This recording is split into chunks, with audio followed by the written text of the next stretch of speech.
This is David.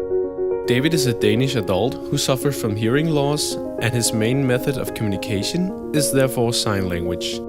Unlike his sister Laura, who as most of us communicate with a verbal language, he might not have the opportunity to maintain his language by speaking to anyone around him, since the sign language community is far smaller than the verbal. Nevertheless, David would like to have the opportunity to maintain his sign language in order to communicate in the best possible way for him.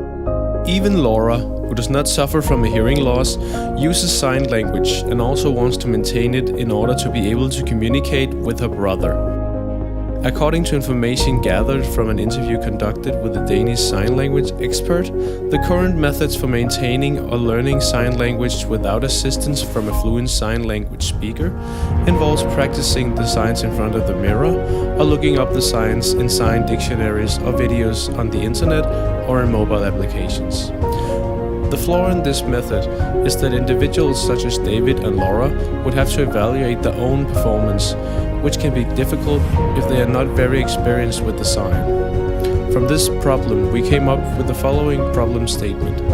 How can an interactive digital system be designed and developed with the purpose of supporting and maintaining the users with Danish Sign Language?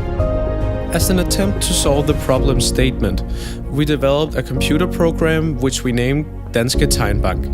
Danske Tegnbank, which translates into Danish Sign Bank, is intended as a Danish sign language dictionary where users can look up a specific word and practice it in front of the webcam, allowing the system to evaluate on whether the sign is performed correctly or needs adjustment.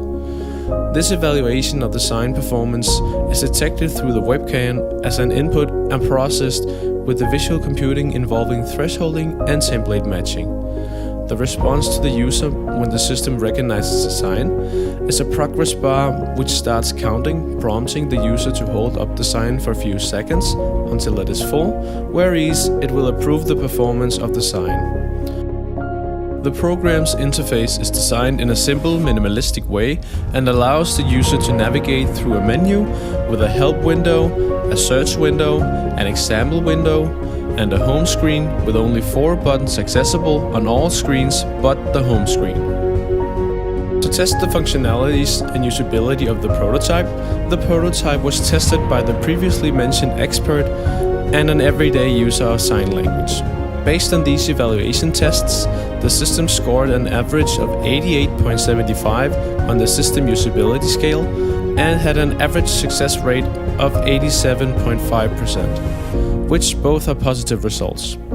Unfortunately, the first participant did not get response to all signs performed, since the templates were specific thresholds, while the signs can be performed correctly in different variations, including slight rotation. In spite of that, both participants stated that they would use the program if it was fully developed with all signs and was more accepting of different variations of the signs.